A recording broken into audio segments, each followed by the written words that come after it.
Okay. तो truth and false की values क्या रहती है मेनली कि कुछ वैल्यूज़ है, हमारा जो भी डेटा है, वो एज़ अ वैल्यू ट्रूथ ही होगा या फॉल्स ही वैल्यू वो फॉल्स ही होगा, वो हमने देखा। फिर उसके बाद समझा हमने डिस्ट्रक्चरिंग जिसकी वजह से हमारा टाइम बहुत बचता है एंड कोड बहुत रीडेबल हो जाता है और हमें कम वेरिएबल डिक्लेयर करने होते हैं।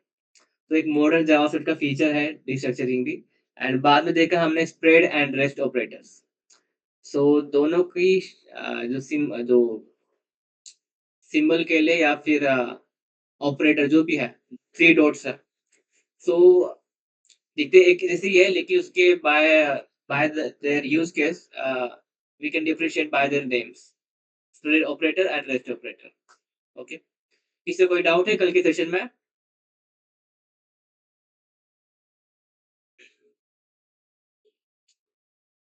नहीं। ओके। सो हाय आतिफ।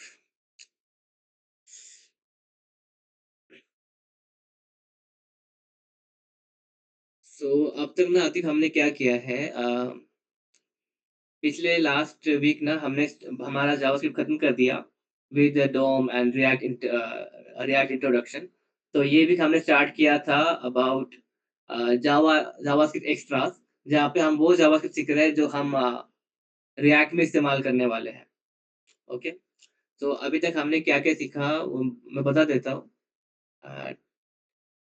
डे वन को हमने सीखा built in functions, alert and prompt and set time out, set interval, date and कुछ ऑब्जेक्ट्स भी है, windows, navigator, geo location, location and हमने नोटिफिकेशन एपीआई भी देखी ना, जिससे हम भी यहाँ पे जो नोटिफिकेशन आता है वो भी हम कंट्रोल कर सकते हैं हमारे ब्राउज़र से, हमारे जावास्क्रिप्ट के कोड से।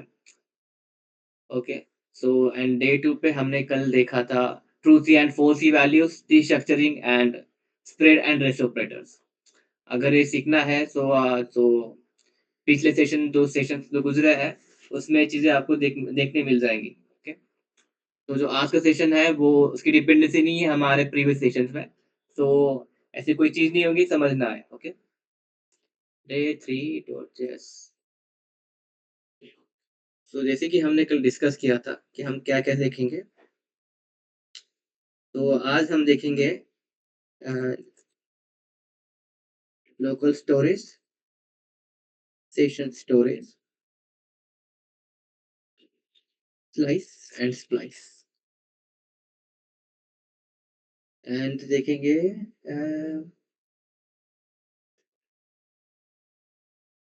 हमारा सिलेबस में देखते हैं क्या बचा है हमारा।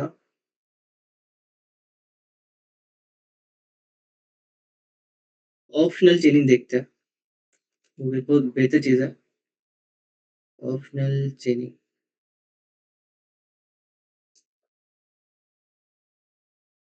ओके। सो स्टार्ट करते हैं स्लाइस एंड स्प्लाइस से। स्लाइस। सो स्लाइस क्या है? अगर हमारे रियल वर्ल्ड में भी कहें तो स्लाइस क्या करते हैं? हम स्लाइस करते हैं ना, जैसे कि आम के हमने स्लाइस कर लिया। हमने क्या किया था उसका एक टुकड़ा कर लिया, है ना? सो वही है स्लाइस। तो हम भी क्या करते हैं, जो हमारा एरे है ना, उसमें से हम स्लाइस करके कुछ डेटा लेते हैं, ओके? या स्लाइस करके जो हमें चाहिए रिक्वायर्ड डेटा वो हम निकाल लेते हैं। जैसे कि हमारा ना एक ये है, लेट फ्रूट, मैंगो, बनाना,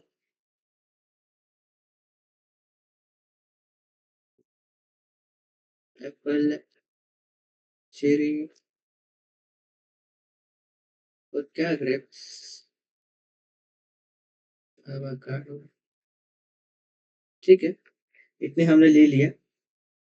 अब देखो मैं जब से कंसोल करता हूँ, ये वैसे ही रहने वाला जैसे हम दिखाई देते हैं हमें कि सारे जो फ्रूट्स हैं हमें वो दिखाई दे देंगे।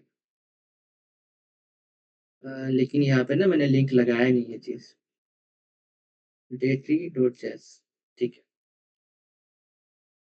दिख रहा है सारे फ्रूट्स हमारे आ गए।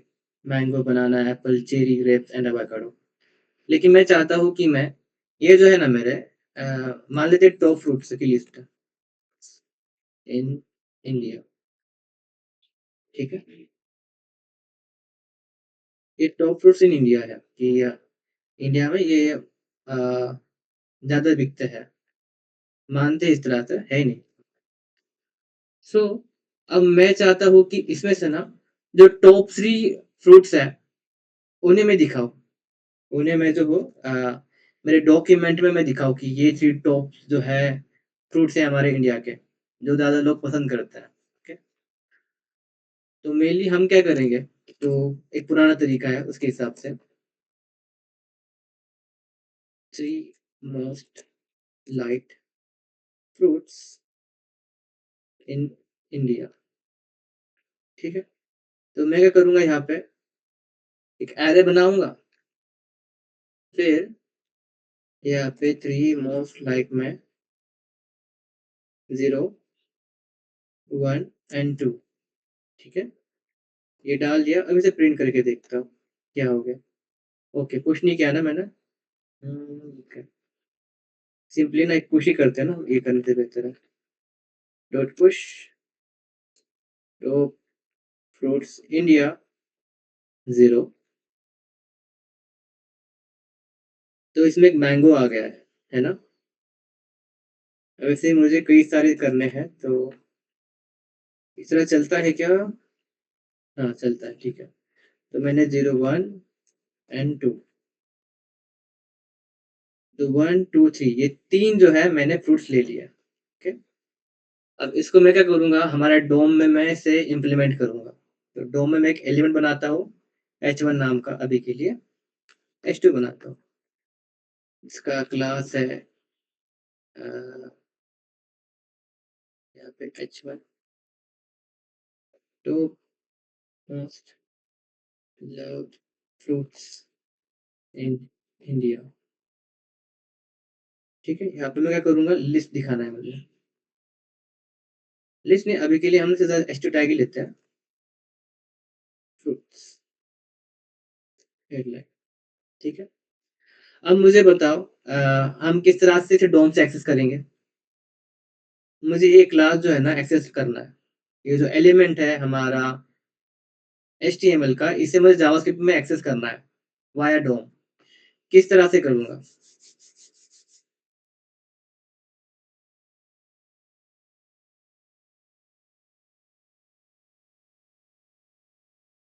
जिन्होंने 1 और 2 अटेंड किया है, उन्हें पता है, जो 1 और 1 जो अभी सर्किट अल्फा में चल रहा है, उनको भी पता है कि ये चीज़ हमने की है ऑलरेडी। सो किस तरह से करेंगे? ये एलिमेंट मैं एक्सेस करना चाहता हूँ, इस क्लास का, विद यूजिंग डोम। मैसेज से बताओ या फिर माइक से बताओ, लेकिन बताओ।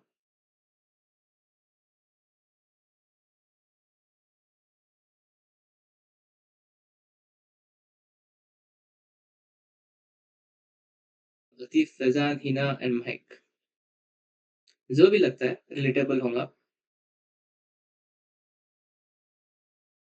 Gate element by class name, हाँ, और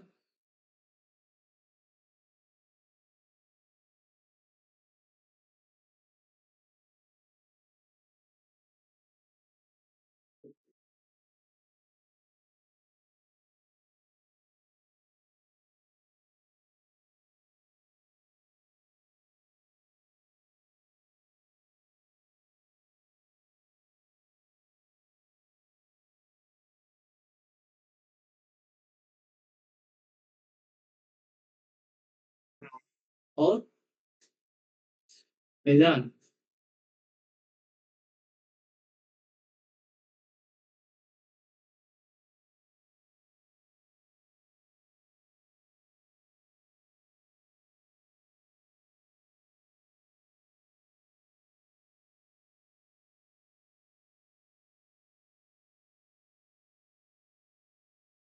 तो मैं बताऊँ Faizan and Atif?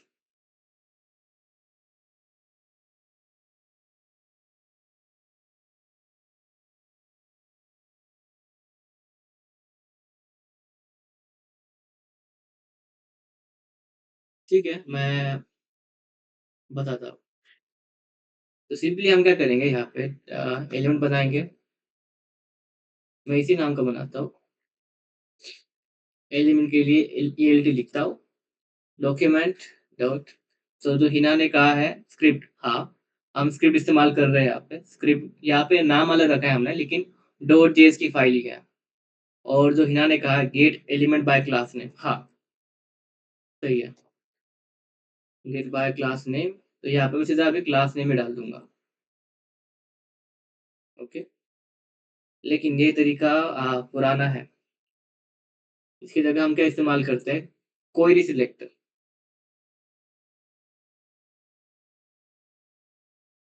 Query selector और यहाँ पे कहाँ गया, हाँ, यहाँ पे हम डालते हैं डॉट।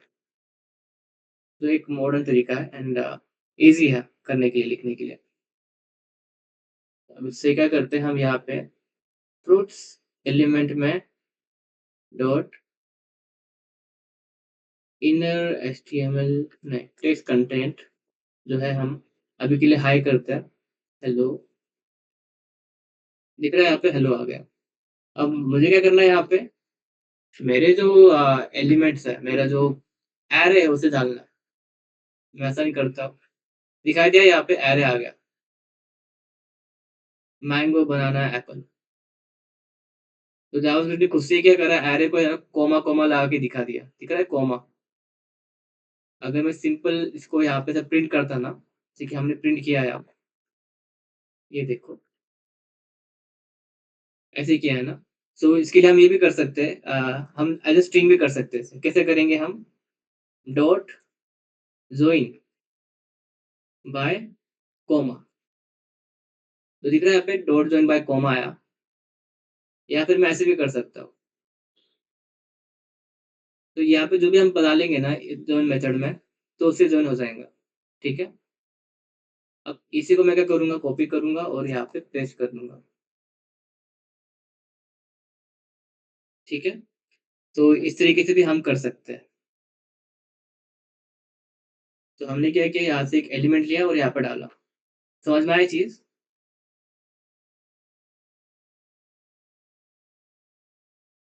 ओके,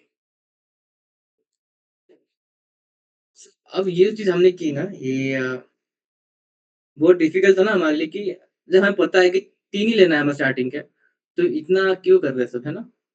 तो सिंपली हम क्या करेंगे, यहाँ पे जो एरे जो हमने ऐसे किया है ना, इसको सिंपली हम इस तरह से कर देंगे, इसको है ना यहाँ पे असाइन कर देंगे top fruits in India dot slice. अभी हमें हमें कितना लेना है, कितने एलिमेंट्स लेना है, तो 0 1 2 3 4 5।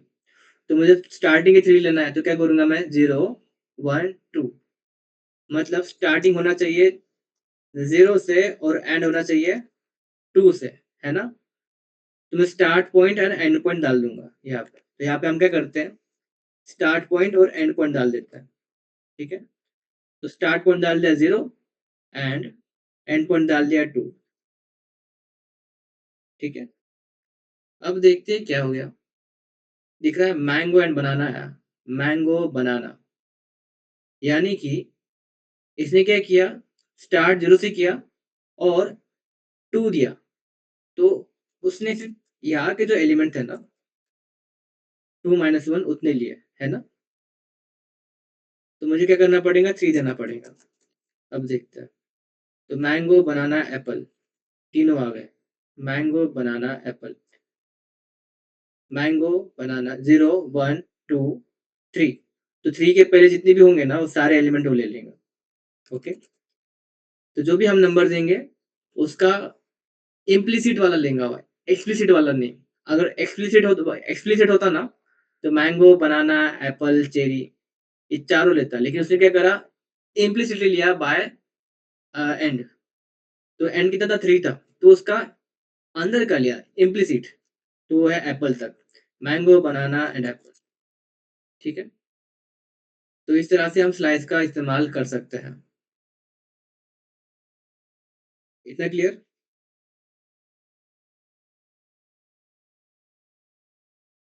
यस, ठीक है। और स्प्लाइस के बारे में मैं दिखाता हूँ। Split method in JavaScript. तो ये वैसा ही है। मैं यहाँ से एग्ज़ाम्पल लेता हूँ एक। इनका ये फ्रूट्स का ही है। कोई अच्छा एग्ज़ाम्पल लें क्या? ठीक है। अब स्प्लाइस का मतलब क्या होता है हमारे लिए? स्प्लाइस की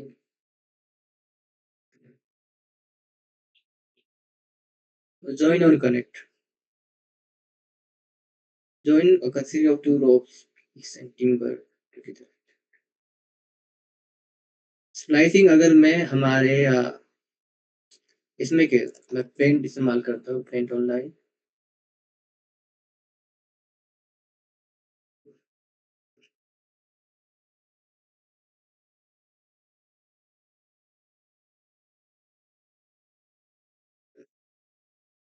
तो ये जो है हमारा स्लाइस से हमारा क्या हुआ कि ये हमारा क्या था, एक पूरा फ्रूट की लिस्ट थी। हमने क्या किया, सिर्फ़ इतना ही लिया, है ना?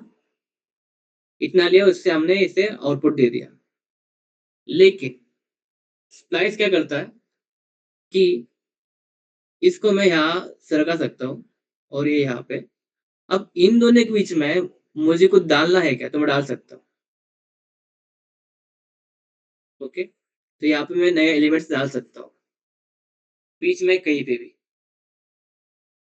तो इसको हम ज़रा हमारे प्रोग्रामिंग लिए देखते हैं।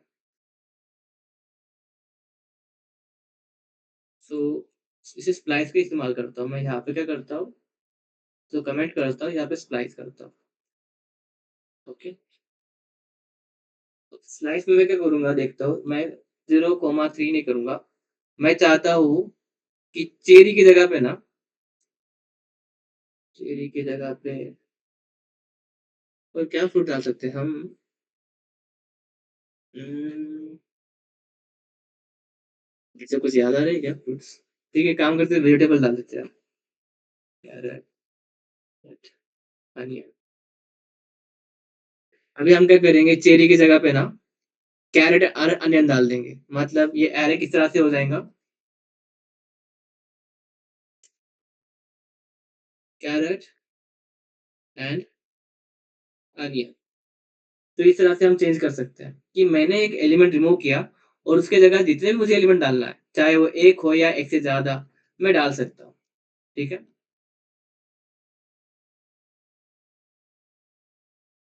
अब यहाँ पे मैं क्या करूँगा, चेरी पे डालना है ना मुझे, अब पहले क्या करते हैं, चेरी को निकालते हैं हम। तो चेरी को किस तरह से निकालेंगे हम? इसका 0, 1, 2, 4, 5, है ना? अब क्या करता हूँ मैं यहाँ पे ना, उम,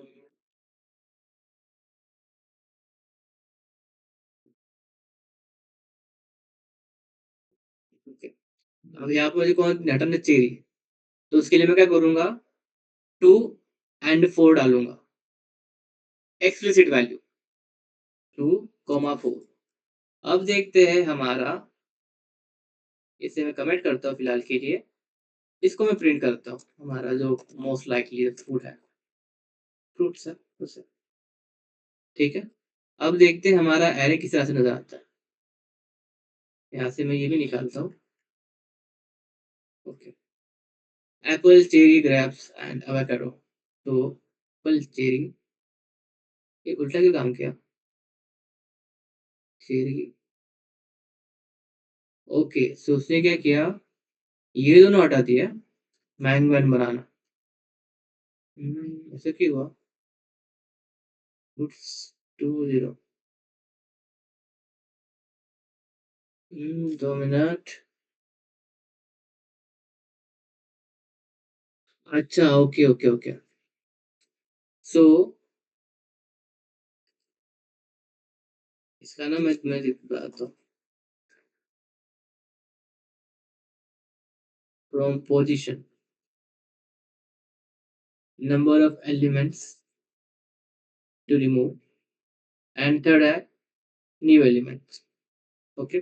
सो स्प्लाइस में हम क्या करते हैं कि किस एलिमेंट से हमें नए एलिमेंट्स डालना है। पहले तो एक हम पोज़ीशन सेलेक्ट करेंगे और वहाँ पे से हमको कौन-सा एलिमेंट अ, किस पोज़ीशन से हमें एलिमेंट रिमूव करना है, वो हम चूज़ करेंगे और कितने एलिमेंट चूज़ हमें रिमूव करना है, वो हम सेकंड पैरामीटर में डालेंगे और थर्ड न्यू एलिमेंट। तो सपोज़ मुझे चेरी रिमूव करना है, तो प्रोपोर्शन ऑफ व्हिच 3 ठीक है? और नंबर ऑफ एलिमेंट्स कितने रिमूव करना है मुझे? 1 ही रिमूव करना है न्यू एलिमेंट्स। इसकी जगह हम क्या डालेंगे? Carrot and onion. तो ठीक है, अब देखते हैं 3 और 1 न्यू एलिमेंट्स क्या है हमारे? कैरेट, पहले कैरेट डाल के देखते हैं, हुआ है क्या? चेरी क्यों आया? 2 मिनट ऐसे क्यों काम कर रहा है यार? ये मैंने बहुत दिन से इस्तेमाल ऐसी चीज़ की ही नहीं, तो भूल जाते हैं। ओके, फ्रूट्स यहाँ पे से चल रहा है ना? फ्रूट स्प्लाइस ही किया ना हमने भी? हाँ, फ्रूट स्प्लाइस किया और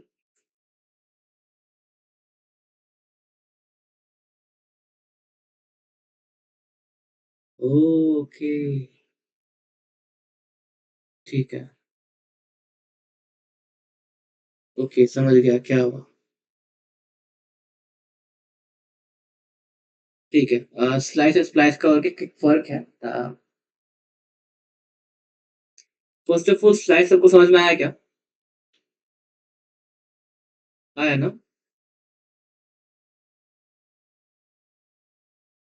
सो अब देखो स्लाइस जो था हमारा, अब उससे हुआ क्या? हम थोड़ा ना रिकैप लेते हैं, पीछे चले जाते हैं।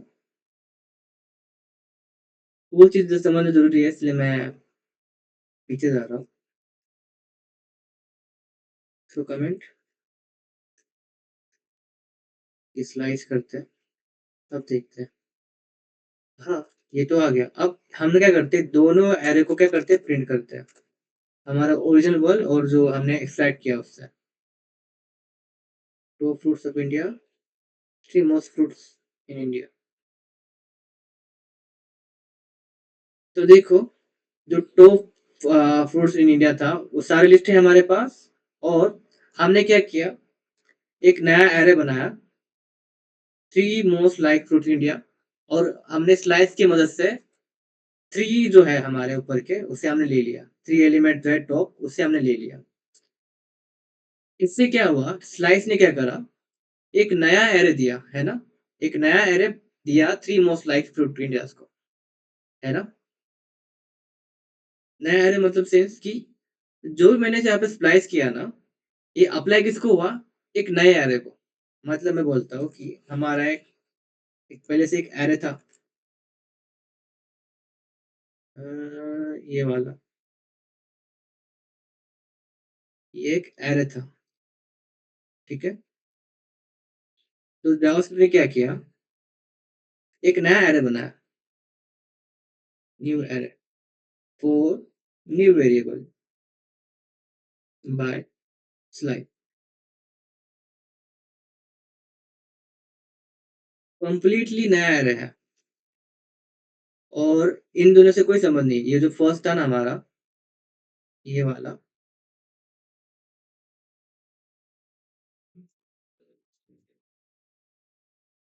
ये इसका एरे है और सी मोस्ट लाइक फूड्स का ये है, ओके? लेकिन अब स्प्लाइस में क्या होता है? अब हम जानेंगे स्प्लाइस का फिर से। तो अब ये वाला स्लाइस का जो बताना चाह रहा था कि नया एरे क्रिएट होता है। 3 मोस्टली ना नया एरे क्रिएट हुआ है पूरी तरह से, ओके? यहाँ पे मैं लिखता हूँ स्लाइस। अब यही चीज़ हम देखते हैं हमारे स्प्लाइस के ज़रिए कि क्या होता है। 3 most liked fruits in India, okay? यहाँ पे क्या है हमारा कि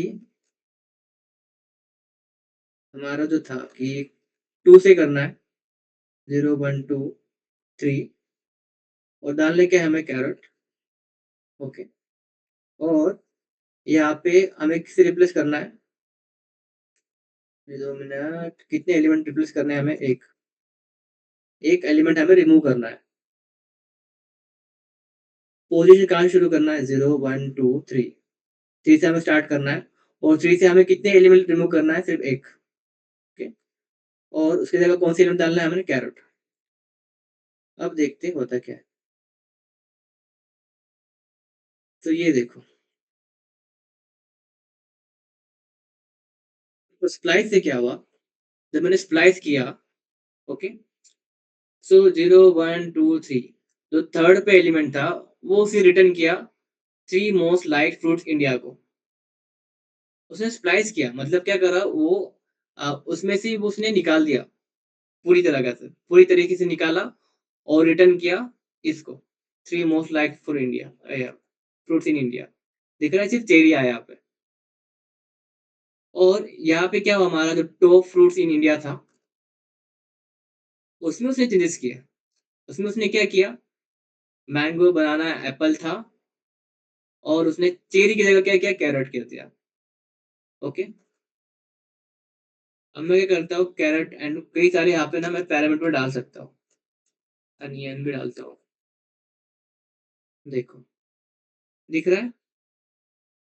चेरी की जगह पे आए हैं हमारे कैरेट एंड अनियन। तो जब भी हम स्प्लाइस करते हैं, स्प्लाइस फंक्शन इस्तेमाल करते हैं, जो कि हमारा यहाँ पे मेथड है। जब इस्तेमाल करेंगे, तो रिटर्न में कौन-सा देगा जो हमने निकाला हुआ है। तो 3 पोज़ीशन 1 ये हमने निकाला, ये उसको रिटर्न कर दिया। और जो हमारा जो ये एरे था हमारा टॉप फ्रूट्स इन इंडिया, उसपे उसने कुछ इम्प्लीमेंट किया। उसपे उसने कुछ परफ़ॉर्म किया। उसने उसपे क्या किया, चेरी जो था हमारा, जो हमने 3 पे चूज़ किया था और वहाँ से 1 एलिमेंट रिमूव करना था, सिर्फ़ 1 ना कि 2 ना 3 सिर्फ़ 1। वहाँ पे उसने क्या करा, इसको रिप्लेस कर दिया। ओके। अगर सपोज़ मैं यहाँ पे क्या करता हूँ 1 0 1 2 3 3 से मैं चाहता हूँ कि 2 एलिमेंट जो है रिमूव हो जाए। तो मैं क्या करूँगा यहाँ पे 2 लिख दूँगा। अब देखते हैं क्या होता है। तो यहाँ पे देखा चेरी एंड ग्रेप्स दोनों चले गए।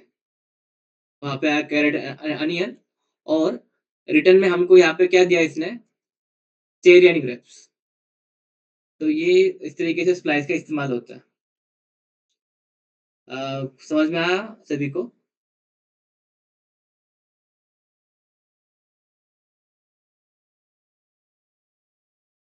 एंड हिना एंड फैज़ान ठीक है। तो इसपे मैं असाइनमेंट दूँगा सो और भी क्लियर हो जाएगा ये।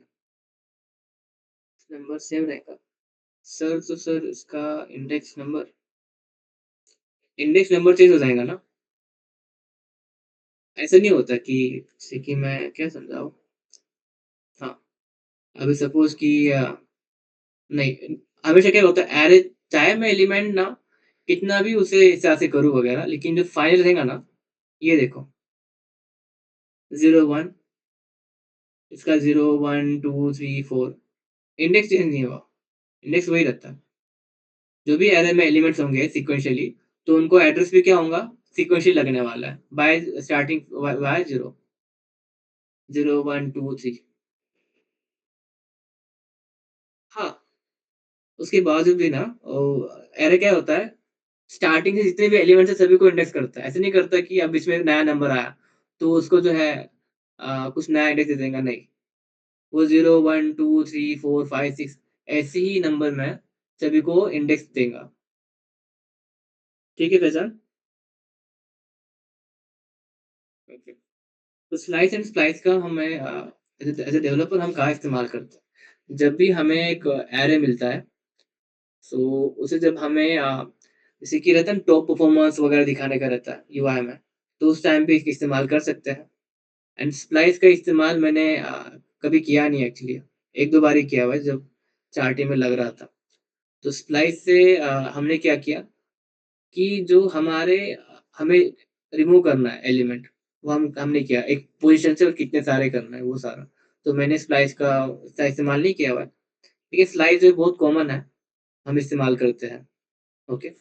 एंड ऐसे कई सारे हैं, वो भी हम जानेंगे। Regex, place, replace, whole.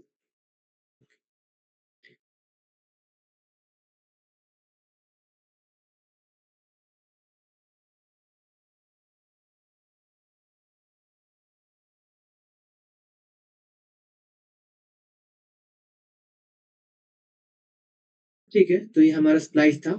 अ, ओके, तो अभी हमने देखा स्लाइस एंड स्प्लाइस। अब हम देखेंगे ऑप्शनल चेनिंग। तो ऑप्शनल चेनिंग है क्या? इसके पहले हम समझते हैं कि हमारा कोड हम नॉर्मली लिखते कैसे हैं, ओके?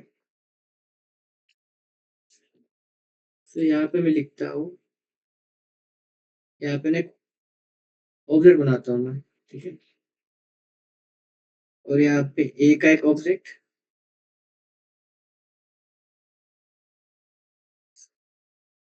A1 जिसकी वैल्यू मैं 0 दे रहा हूँ, बी जिसका मैं B1 0, B2 1, ठीक है?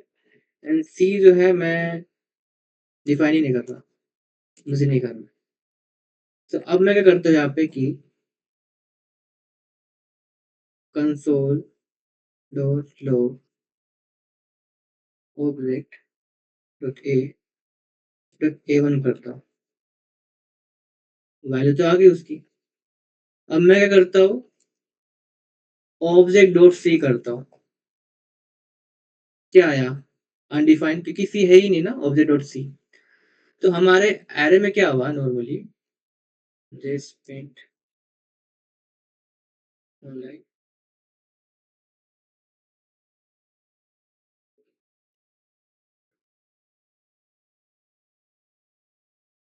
तो ये हमारा एक ऑब्जेक्ट था और उसमें जो है ना ये ए था एंड बी था, तो सी तो था ही नहीं। तो उसने क्या बोला कि अनडिफाइंड है, मतलब कि हमारे ऑब्जेक्ट में ना सी है ही नहीं। अगर मैं यहाँ पे डी कर दूं, अनडिफाइंड, ठीक है?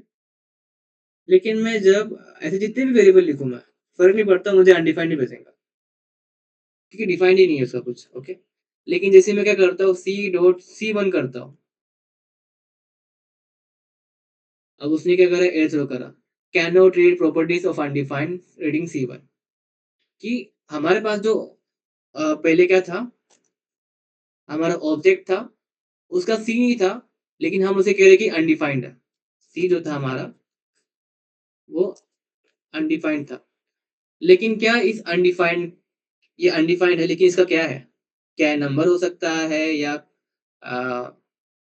स्ट्रिंग? कुछ नहीं, ये अनडिफाइंड है ना? मतलब इसका कोई डेटा टाइप नहीं, कुछ वजूद ही नहीं है इसका। जब इस ऐसे वेरिएबल का हम कुछ लेने का ट्राई करेंगे, कुछ मेथड या प्रॉपर्टीज, तो उसका हमें हमेशा क्या आने वाला है, एरर आने वाला है। ये हमारा ऑब्जेक्ट था, ऑब्जेक्ट तो हमारा है, तो ऑब्जेक्ट की कोई कीज एंड वैल्यू, कोई कीज प्रेजेंट नहीं है, तो वो अनडिफाइंड भेजेगा। जैसे कि यहाँ पे सी था, अनडिफाइंड भेजा। अब ये अनडिफाइंड जो कुछ है ही नहीं, वजूद में है ही नहीं, क्या इसका हम कुछ मेथड या प्रॉपर्टी हमें मिलने वाला है? नहीं मिलने वाला है, ये है ही नहीं कुछ। ऑब्जेक्ट है, कुछ एक ऑब्जेक्ट है ना, उसे कुछ ना कुछ मिल रहा है, बट सी का नहीं मिलेगा, क्योंकि ये अनडिफाइंड है, ओके? तो उसके उसी ये रहा है, कैन नॉट रीड प्रॉपर्टीज और of undefined reading C one. तो इस तरह के एरर आते हैं, उसके लिए हम ऑप्शनल चेंजिंग का इस्तेमाल करते हैं। और एक एग्जाम्पल देखते हैं हम, जो कि हमारा इफ, यहाँ पे क्या करता हूँ, मैं सी डाल देता हूँ अभी के लिए, C1 0, और C2 भी डाल देता हूँ, ठीक है? अगर बी है, अब मुझे बताओ बी, और जो हमारा ऑब्जेक्ट है, ऑब्जेक्ट डॉट बी, ये ट्रूथी वैल्यू है कि फॉल्सी वैल्यू है? ऑब्जेक्ट डॉट बी, बी हमारा एक ऑब्जेक्ट है, कल ही देखा था।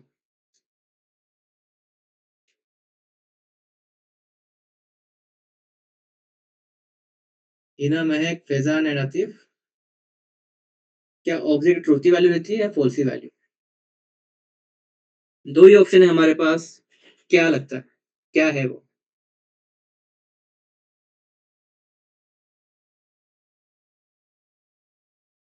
True and Mahak and Faizan.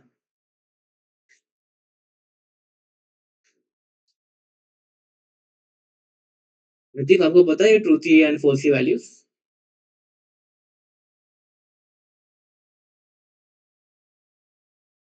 Okay, अगर रिकैप करना है तो कल के सेशन में देख सकते हैं।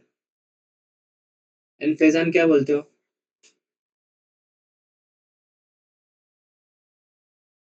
ट्रूथ ही, मैं भी ट्रूथ ही कह दिया।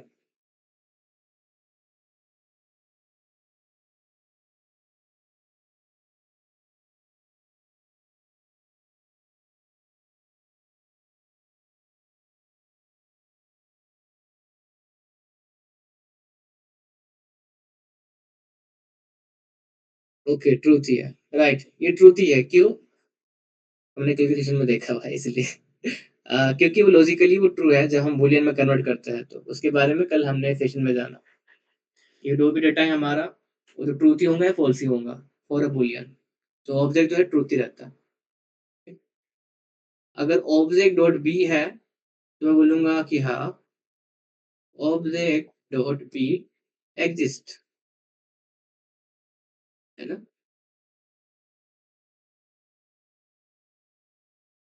अ, इसके लिए बेस्ट एग्ज़ाम्पल लूँ क्या मैं? कुछ थोड़ा बड़ा रहेगा बट सही रहेगा। हाँ, ठीक है, अभी के लिए इसी से काम चलाते हैं। तो ये ऑब्जेक्ट डॉट पी है, कंसोल डॉट लॉग, ये एग्ज़िस्ट करता है। अब मैं क्या करता हूँ फिर से, मेरे को क्या देखना है कि बी3 तक जाना है मेरे को, बी3 है या नहीं देखने के लिए। सो मैं क्या करता हूँ यहाँ पे, ऑब्जेक्ट डॉट बी डॉट बी3, क्या हमारा बी3 है? नहीं है, तो क्या है? अनडिफाइंड, है ना? अगर ये एग्ज़िस्ट करता है तो हम बोलेंगे क्या? B dot B dot B3 exist, else B3 not exist, है ना? अभी ऑब्जेक्ट डॉट बी तो है हमारा, अब ऑब्जेक्ट डॉट बी थ्री है क्या हमारा? नहीं है, तो वो क्या रहेगा? अनडिफाइंड रहने वाला है कि डिफाइन नहीं किया हमने।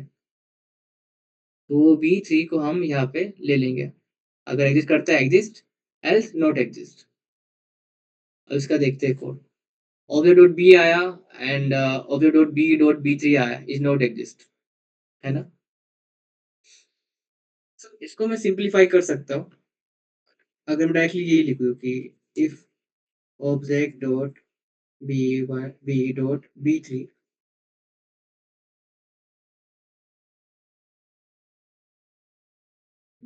else,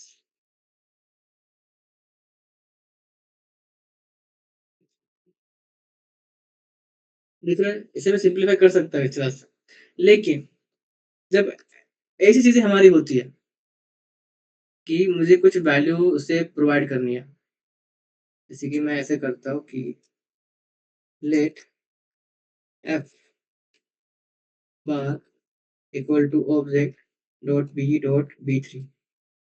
अब देखते हैं क्या होता है, और इसे मैं प्रिंट करता हूँ, हमारा बार जो है उससे,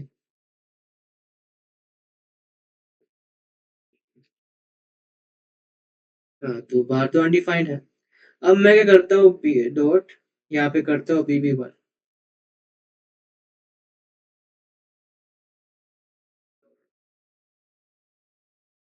अब मुझे बताओ कि क्या चीजें होंगी यहाँ पर, यहाँ पे इफ में जाएगा या एल्स में जाएगा?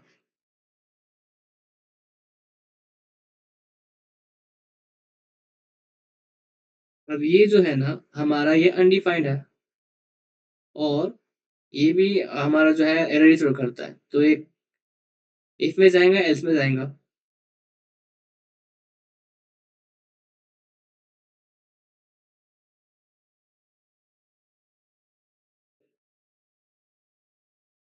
क्या लगता है?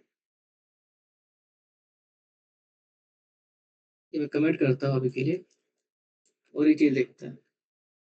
तो देखो यहाँ पे एरर आया हुआ है, क्योंकि वो प्रॉपर्टी है ही नहीं, तो हम चेक कैसे कर रहे हैं ना। लाइन नंबर 52, बी एक ऑब्जेक्ट ऑब्जेक्ट हमारा एक ऑब्जेक्ट था, तो उसका बी जो है वो डिफाइंड था, बी थ्री अनडिफाइंड था। अब इस अनडिफाइंड का हम कुछ भी देखें, तो वो क्या आने वाला है? एरर आने वाला है। ओके, तो इसको मैं क्या करता हूँ यहाँ पे, ये करता हूँ object dot B two three, इसे मैं कमेंट करता हूँ। अब देखते हैं बार आ रहा क्या है। तो बार का जो है एरर आया हुआ uncaught the type error can not read properties of reading बीबी1। बीबी1 एग्जिस्ट नहीं करता। तो इस केस में हम क्या कर सकते हैं कि मुझे अगर इसको वैल्यू असाइन करना है, सिंपली मैं क्या करूंगा, इस तरीके से जाऊंगा पूरा, है ना। इफ ऑब्जेक्ट बी है एंड ऑब्जेक्ट बी थ्री है, और if object B three dot B B one है,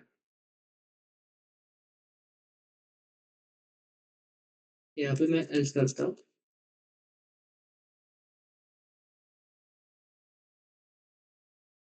नोट एग्जिस्ट। अब देखते हैं हुआ क्या है। इसको मैं अभी हटा देता हूँ, अभी कुछ नहीं वैल्यू देता हूँ मैं।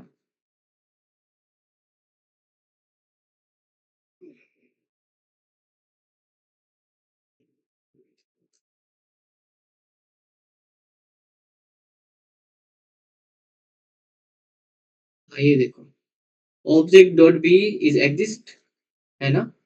फिर object dot B three exist, object dot B three exist तो नहीं है।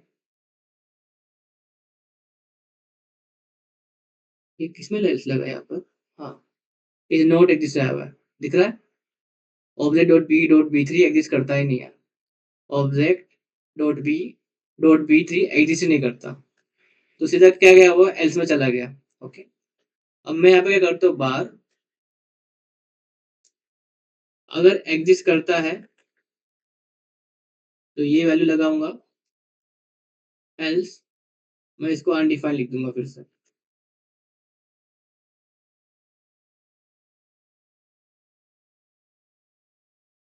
ठीक है, तो object dot B is exist, object dot B three is not exist. Okay, अब मैं देखता हूँ बार की वैल्यू क्या है। बार, तो बार अनडिफाइंड है क्योंकि बी थ्री है ही नहीं ना। बी थ्री जो था वो है ही नहीं, था ही नहीं। तो बी वन कहाँ से आएंगे उससे, है ना। तो बी थ्री नहीं था, तो सीधा वो एल्स में चला गया। तो यहाँ पे अगर मैं बी थ्री डाल देता हूँ, बी थ्री, तो दिख रहा है यहाँ पे B three now exist, B B one is not exist, है ना। B B one is not exist. अब मैं क्या करता हूँ यहाँ पे, इसको ऑब्जेक्ट पास करता हूँ और बी बी थ्री वन कर देता हूँ। अब B B three B B one ना, बी बी वन जो है वो एग्जिस्ट करता है अभी। तो उसने क्या करा, अब बार की जो वैल्यू है वन लगा दिया, जो हमने यहाँ पे लिखा हुआ है, object dot B one B three dot B B one उसे आ गई। ओके, तो इतने ही कोड को ना मैं सिंप्लीफाई कर सकता हूँ सिर्फ एक स्टेटमेंट से। क्या करूंगा मैं, सीधा var equal to object dot B three dot B B one. तो यहाँ पे मैं सिंपली क्या करूंगा, बस बी बी वन। अब देखते हैं कम बार क्या आता है हमारा। तो दिख रहा है बार वन आ गया। अब इससे हुआ क्या बोलता हूँ मैं, ये इसे कहते हैं ऑप्शनल चेनिंग। यहाँ पे उसने क्या करा, बी थ्री के बाद, क्या बी थ्री ट्रूथ वैल्यू है। हाँ, अगर ट्रूथ वैल्यू है तो क्या उसका बी बी वन है। हाँ है, तो उसने बी बी वन आसान किया। अगर मैं यहाँ से ना बी बी वन जो है ना, ये बी थ्री जो है निकाल देता हूँ। अब देखते हैं क्या होता है, अनडिफाइंड। यानी कि उसने क्या किया, ऑब्जेक्ट डॉट बी थ्री यहाँ तक आया, और उसने देखा कि हाँ, यहाँ पे क्या है हमारा, ये ऑपरेटर है, इसे कहते हैं ऑप्शनल चेनिंग। क्या बी थ्री एग्जिस्ट करता है, नहीं करता है। तो उसने जो है क्या करा, बी बी वन तक गया ही नहीं है वो। उसने क्या करा, उसने बी थ्री की जो वैल्यू थी वो भेज दिया, जो कि हमारा अनडिफाइंड था। तो इस तरह से ऑप्शनल चेंजिंग का काम होता है कि वो जो है हमें एरर्स से बचाता है और हमारा जो कॉम्प्लेक्स कोड है उसे सरल कर देता है। ये चीज़ समझ में आई? आई थिंक नहीं समझ में आई।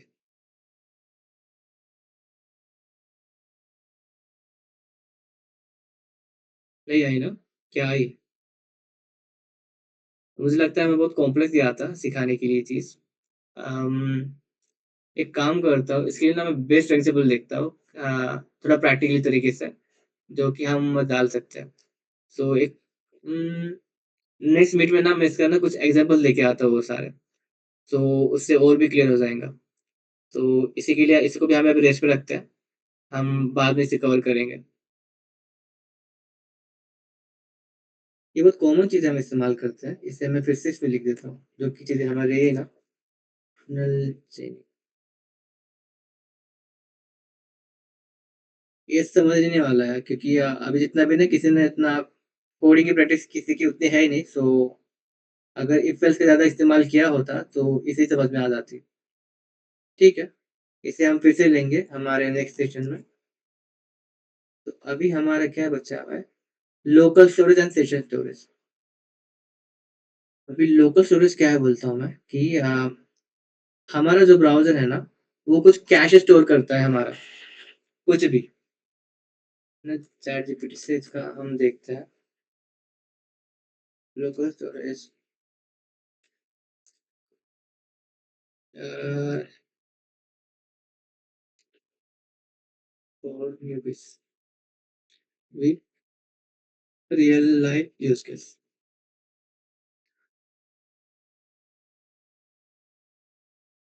अगर सिंपली कहो तो लोकल स्टोरेज में हम क्या करते हैं, जो भी हमारा डेटा होता है ना, जो हम जैसे कि मैंने कोई स्क्रिप्ट रन करवाई, जैसे ही स्क्रिप्ट जो है वो रन हो गई, एग्ज़ीक्यूट हो गई, अब उसका डेटा मेरे ब्राउज़र में कुछ स्टोर तो नहीं हुआ ना?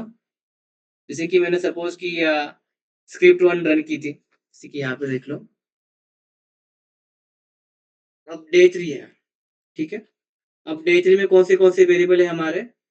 लेट एक वेरिएबल है एंड ये है एंड कई सारे हैं। अब मैंने क्या किया, इसे रन करवाया है ना? इसे यहाँ पे किया हुआ है, रन करवाया है। अब मैं क्या करता हूँ, इसे कमेंट करता हूँ। क्या ये वेरिएबल मुझे अभी अ, यहाँ पे एक्सेस हो सकते हैं क्या? नहीं हो सकता। देखो मैं क्या करता हूँ, डे 3 लिखता हूँ, यहाँ पे कौन-सा हमारा एक ये है ना, दिख रहा है? मैं एक्सेस कर सकता हूँ कंसोल में। जो भी वेरिएबल मैंने यहाँ पे लिखा हुआ है, इस स्क्रिप्ट में क्योंकि मैंने अटैच किया हुआ है। अब मैं क्या करता हूँ, यहाँ पे डे 3 रिमूव कर देता हूँ। क्या मैं अभी इसे एक्सेस कर सकता हूँ? नहीं। तो fruits in India not defined. तो कई बार ऐसा होता है कि हम चाहते हैं कि हमारे ब्राउज़र में कुछ वेरिएबल्स का डेटा या कोई डेटा कैशे में रहे।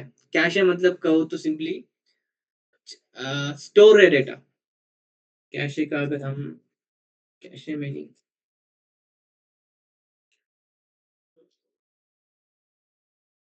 ऑक्सिलरी मेमोरी अ, हाँ, स्टोर अवे इन हाइडिंग और for future use. Store data in cache memory वही इस्तेमाल हो गया मतलब। A collection of items of same type stored in a hidden or inaccessible place। ये बहुत सही वर्ड इस्तेमाल किया हुआ है कि कलेक्शन ऑफ आइटम या item stored in a hidden और अ inaccessible place कि हर कोई इसे एक्सेस नहीं कर सकता है। करना है तो कर सकता है लेकिन डायरेक्टली नहीं कर सकता है। तो ऐसा जो स्टोर डेटा रहता है ना कि हम चाहते हैं हमेशा रहे। जैसे कि सपोज़ ना मैंने लॉगिन किया। अब मैंने लॉगिन तो किया, जैसे कि सपोज़ कि मैंने कोई भी अकाउंट लॉगिन किया जैसे कि यूट्यूब। क्या मुझे यूट्यूब पे आता हूँ, मुझे बार-बार लॉगिन करना पड़ता है क्या? नहीं करना पड़ता ना। मतलब मेरा कुछ डेटा इसमें कैशे है ना इस ब्राउज़र में, इस क्रोम में, मेरा कुछ डेटा जो है वो कैशे है। इसकी वज़ह से जो है ना मुझे बार-बार लॉगिन नहीं करना पड़ रहा है। वो देख रहा है कि कैशे में हाँ, ये नाम है, ये पासवर्ड है। क्या ये एग्ज़िस्ट करता है? हाँ, ये सही है। हाँ, ठीक है। तो अभी जो है मुझे मैं जब भी यूट्यूब खोलता हूँ मुझे वो पासवर्ड नहीं पूछता है।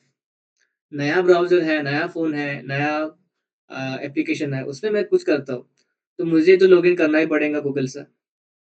लेकिन मैंने ऑलरेडी किया है, तो अब मुझे बार-बार की ज़रूरत नहीं पड़ती। यानी कि मेरा डेटा कहीं न कहीं स्टोर्ड है, ओके? तो वो कैशे रहता है।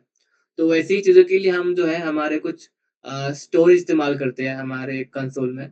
उसमें से एक लोकल स्टोरेज है, सेशन स्टोरेज है एंड कुकीज़, ओके? एंड अगर मैं स कहूँ कि सबसे सिक्योर जो है ना, वो कुकीज़ कुकीज़ है। उससे थोड़ा थोड़ा सिक्योर है सेशन स्टोरेज एंड उससे थोड़ा बहुत थोड़ा है लोकल स्टोरेज। अभी समझने के लिए हम लोकल स्टोरेज का इस्तेमाल करेंगे। तो हमारा यहाँ पे script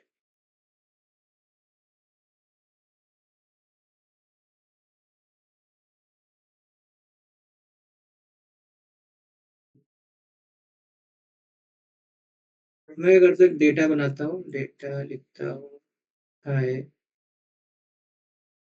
welcome to Terra Lab, ठीक है? ये डेटा है।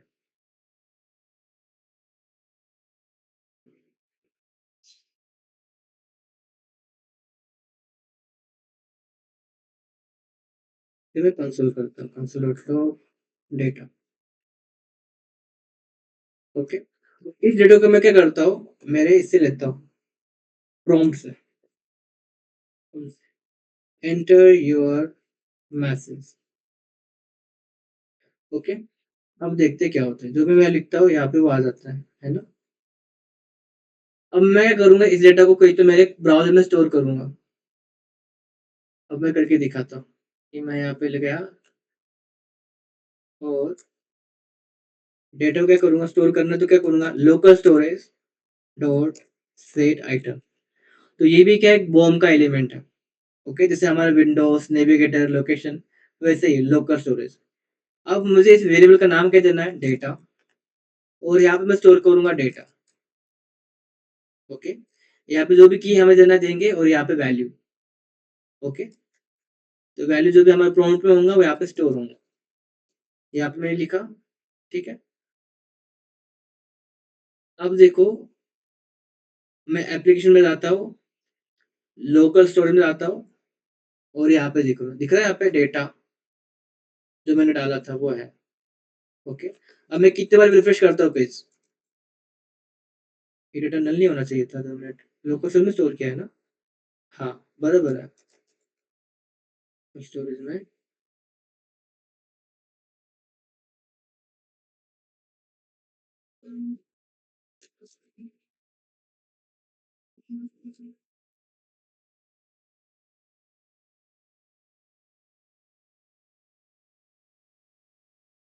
ठीक है, अब मैं क्या करता हूँ रिफ्रेश करता हूँ, ओके ठीक है। इफ हम वो डेटा कब स्टोर करेंगे if there is some data, okay? इससे वो थोड़ा डिटेल में जानते हैं कि जब मैं यहाँ पे ना अब मुझे सब अरे सब पता ही है ना अभी हम तो देखिए ये चीज़। अब मुझे बताओ कि डेटा जो है यहाँ पे मैंने कुछ पास किया, ये ट्रू की वैल्यू है, फ़ॉल्स की वैल्यू है?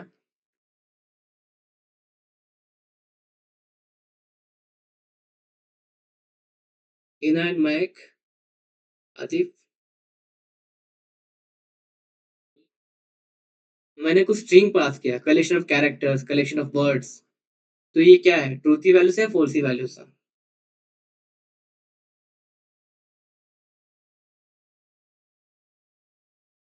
यस राइट, ट्रू की वैल्यू से। लेकिन अब मैं क्या करता हूँ कुछ भी पास नहीं कर रहा हूँ, ओके कर रहा हूँ। तो यहाँ पे डेटा क्या गया हुआ है? Empty string. अब एम्प्टी स्ट्रिंग क्या है? ट्रूथ ही है, फ़ॉल्स ही है?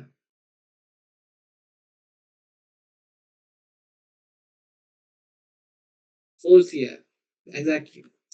सो क्या होगा यहाँ पे जब मैं पास अगर कुछ पास किया डेटा, जो कि कुछ ट्रूथ की वैल्यू होंगी, मतलब क्या है कलेक्शन ऑफ कैरेक्टर्स या कलेक्शन ऑफ वर्ड्स, तभी हम लोकल स्टोरेज में डेटा स्टोर करेंगे, ओके? यहाँ पे रिफ्रेश किया, यहाँ पे लिखा अरबाज़ और यहाँ पे एप्लीकेशन पे गया, तो दिख रहा है लोकल स्टोरेज में कोई डेटा स्टोर हुआ। अब मैं कितने बार भी ब्राउज़र ना ये करता हूँ, रिफ्रेश कर रहा हूँ, दिख रहा है? ये डेटा यहाँ पे ही स्टोर है। अब ये डेटा स्टोर है, इसे मैं एक्सेस किस तरह से करूँगा देखता हूँ। इफ डेटा अगर है, ठीक है।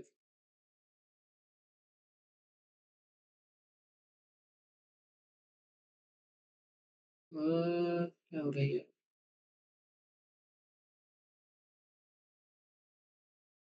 Else data is message is not provided, right? और यहाँ पे मैसेज,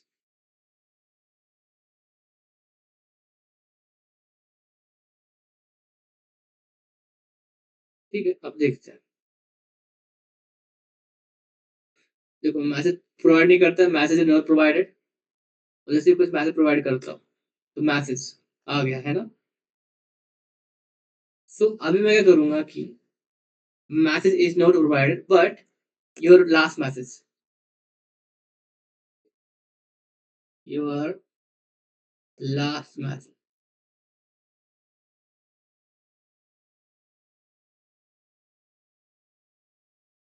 यहाँ पे मैं क्या करूंगा, डेटा लूंगा मैं लास्ट मैसेज का। जब भी मैं डेटा स्टोर कर रहा, डेटा यहाँ पे प्रॉम्प्ट से ले रहा हूँ, तो मैं डेटा क्या कर रहा हूँ, सेट आइटम लोकल स्टोरेज में स्टोर कर रहा हूँ ना। अब जब मैंने डेटा कुछ पास ही नहीं किया, जब मुझे दिखाना है कि मेरा लास्ट मैसेज क्या था, तो उसके लिए मैं क्या करूंगा, date last message data. Access करने के लिए मुझे क्या करना है, local storage dot get item, और जो भी हमारा की था उसे हम पास करेंगे, जो कि मेरा डेटा था। अब इसे मैं यहाँ पे डाल देता हूँ, लास्ट मैसेज डेटा। अब देखते हैं क्या होता है जब मैं डेटा प्रोवाइड नहीं करता। Message is not provided, your last message is high. Okay. अब मैं डेटा क्या करता हूँ, अरबाज लिखता हूँ, आ गया। हीना लिखता हूँ, आ गया। अब मैं क्या करता हूँ, मैसेज प्रोवाइड ही नहीं करता। Message not provided but your last message is Heena. तो उसने क्या करा, लोकल सोर्स से डेटा लिया। ओके। तो इस तरीके से लोकल स्टोरेज का इस्तेमाल होता है। अब मैं क्या करता हूँ, ये जो है ना टैब, टैब भी बंद कर देता हूँ, फिर से टैब ओपन करता हूँ, यहाँ पे कैंसिल करता हूँ। डेटा मैंने प्रोवाइड नहीं किया लोकल स्टोरेज में, लेकिन लोकल स्टोरेज में वो मैसेज अभी भी है। ओके, तो ये रहता है लोकल स्टोरेज। समझ में आया सभी को?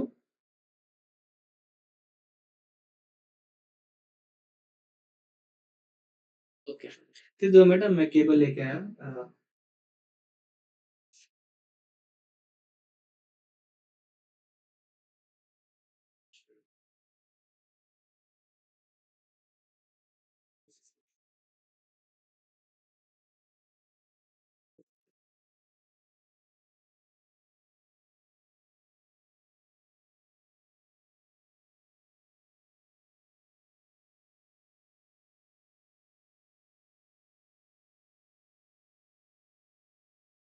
ठीक है, तो हमने देखा लोकल स्टोरेज के बारे में। अब इसे रिप्लेस करते हैं हम सेशन स्टोरेज से। सेशन स्टोरेज से एक और एक मेथड है, वो मैं असाइनमेंट में दूंगा। सेशन ना रिमूव करके मेथड होता है। रिमूव से क्या होता है, जो हमारा डेटा है ना हमारे स्टोरेज में, हमारे कैश में, उसे हम रिमूव कर सकते हैं। यहाँ पे हमें की डालनी होती है, ये मैं असाइनमेंट में दूंगा। तो यहाँ पे मैंने क्या किया, सिंपली सेशन स्टोरेज कर दिया। अब देखते होता क्या है। अरबाज किया, हाँ। यहाँ पे मैं एक आतिफ किया, रिफ्रेश किया, ओके किया। Message not provided, your last message is Atif. ये तो सेम वैसे ही चला जैसे चल रहा था। एंड यहाँ पे देखो सेशन स्टोरेज में यहाँ पर आ गया डेटा आतिफ। मैं टैब बंद करता हूँ, अब खोलता हूँ। अब देखते हैं। मैं कैंसिल किया, डेटा आतिफ अभी भी मौजूद है। सो फिर फर्क क्या है session storage and local storage में? Local storage versus session storage. ये तो मुझे एक फर्क पता है कि एक वक्त के बाद सेशन स्टोरेज में जो है ना, ब्राउजर का जो हमारा कैश डेटा है वो निकल जाता है। देखो यहाँ पे store data persistently across browser sessions while session storage store data only for the duration of a single browser session until the tab or window is closed. Okay.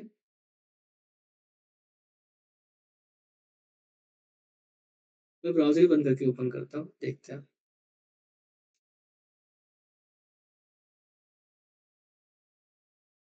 पास-पास जो है ना हमारा, यहाँ पे कुछ लिया नहीं, अब देखते हैं। दिख रहा है अब डेटा नहीं है ना? लेकिन हमारा ये डेटा, हाँ, ये तो हमने निकाल दिया था।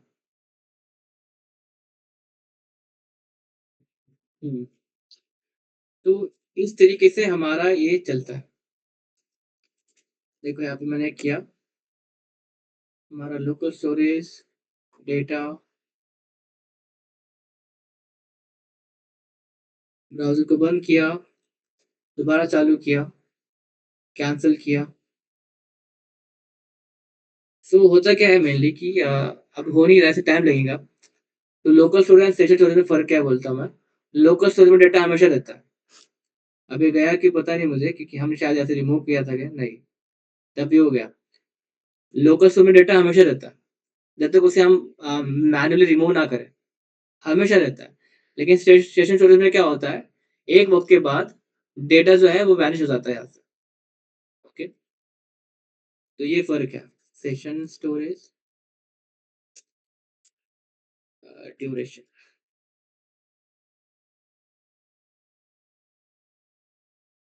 तो वो हम डाल सकते हैं 3rd पैरामीटर से, जितना मुझे याद है। Set item,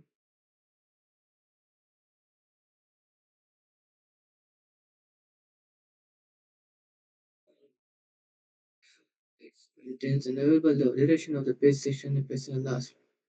So the post store for the page.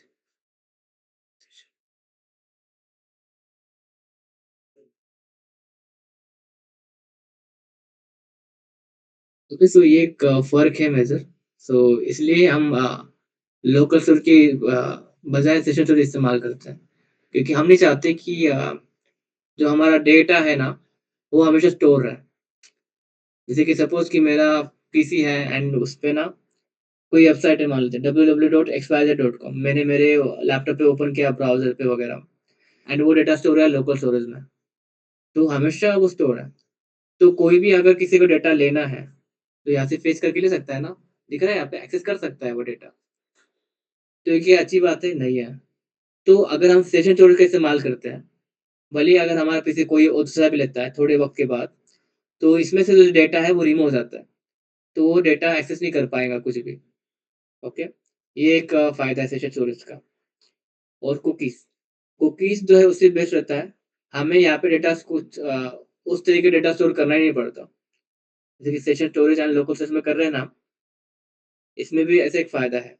Cookies के बारे में हम नेक्स्ट वीक जानेंगे और डिटेल्स में। मैं थोड़ा कुछ बताऊँगा तो कन्फ्यूज़ हो जाएगा। Uh, local storage and session storage clear है या नहीं? ओके, ठीक है। सो आज का सेशन हम हमारा आज यहाँ पे स्टार्ट करते हैं। स्टार्ट नहीं, खत्म करते हैं। एंड कल 2 दिन छुट्टी है, थर्सडे एंड फ्राइडे। तो मंडे से ही हम अभी से शुरू करना है वो सेशन। एंड मंडे को भी हम ऐसे जो चीज़ें बचे हैं हमारे उसे कवर करेंगे। उसके बाद हम रिएक्ट स्टार्ट करेंगे। ओके?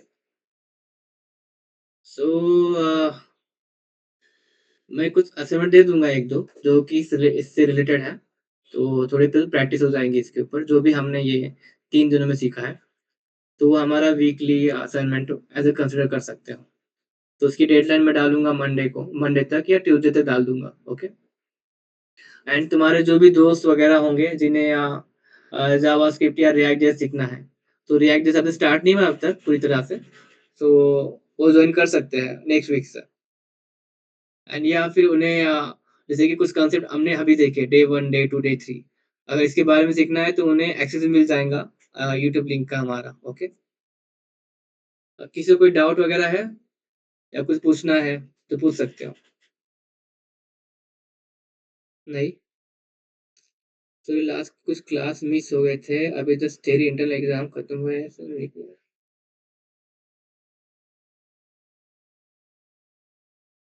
हाँ, ठीक है आतिफ़। हाँ, चलेगा। वैसे कौन-से कॉलेज में आते हो तुम अभी?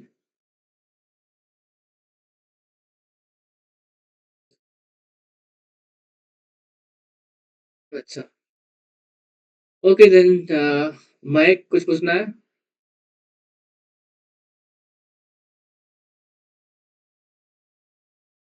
No sir.